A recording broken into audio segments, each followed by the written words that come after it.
Thank you, Chair. If I may, I'd like to make 3 points. The first one, to make a case in favour of deciding upon a definition, the need for a definition at this time.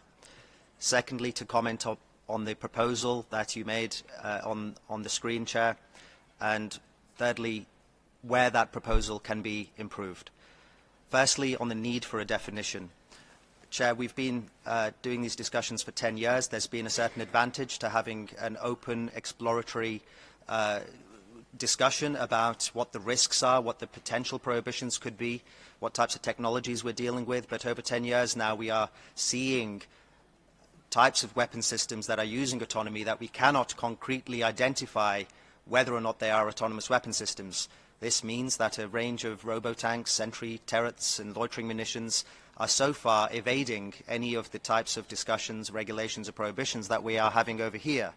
And so there is an urgent need to decide upon a definition in order to prohibit and regulate certain types of weapon systems, and also to allow those who are in the research, design and manufacture of such systems to know whether or not their systems fall within the category. So we are at the stage where we cannot afford greater time to ruminate. My submission is that we do need to decide upon a definition. Chair, the definition that you offered on the screen was, in my view, a very proper culmination of states' positions on this. And I think even you footnoted where you found the words from that definition from various state papers. And as the ICRC identified, it is very similar to the one that they have identified, and it has got a number of good advantages to it. So we're looking at systems that, upon activation, select and engage targets with force without further human intervention. In my view, the great benefit of this definition is that it allows us to assess the technology at a certain vantage point, i.e. the point of activation. And so we can say whether or not that operator or the chain of command relating to the activation of that system is able to use that system with a sufficient amount of predictability, understandability, explainability. Because we will know when the system is activated, what the context is going to be when the system is going to be used, and the operator ought to be able to exercise those criteria to know whether or not to use the system. So we have that benefit. There's a specific vantage point from which we're making the assessment. We can also then, using that, apply certain prohibitions and regulations at the design and manufacturing stage. So a designer of such a weapon system would need to make sure that their system is predictable, is explainable, is understandable, such that when the operator is activating their system, they feel confident about the effects of the attack. So there is a lot of benefit to this way of doing things. The alternative way that has been discussed throughout the GGE is to talk about behaviours, and that has a lot of merit too.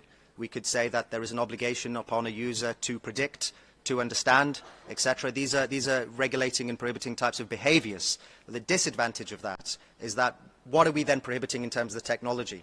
So we do need to concretely identify a vantage point from which we are going to make the assessment about the technology to see whether it is compatible with IHL, predictability, understandability, etc.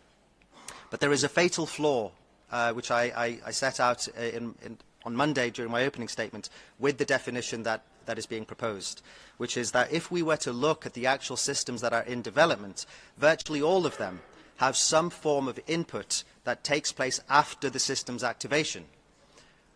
Now, if we were to go with the word intervention, then potentially any such input, no matter how meagre or nominal, would take that system completely outside of the framework that we are discussing here.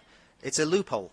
It's a way to subvert the framework. And indeed, we are seeing weapons manufacturers explicitly state that there is some form of input after activation such that it is not an autonomous weapon system, even though it raises the same concerns that we have been discussing here for 10 years, such as concerns around accountability, responsibility, distinction, ethical considerations. So we should not allow some loophole to subvert the framework that we're using.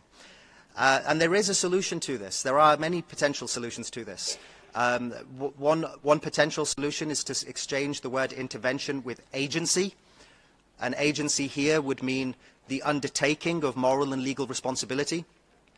But what I'm suggesting is that this particular loophole needs to be addressed, because we shouldn't be doing our work in a vacuum, but to look at the actual systems that are of concern and see how we can address those concerns. So we'll be doing a workshop today in Building H between 1:30 to 2:30, hopefully an intellectual kind of exercise to engage with this and invite states to join with that. Thank you, Chair. I would like to thank the distinguished representative of the civilian agenda for his views and also for drawing our attention to the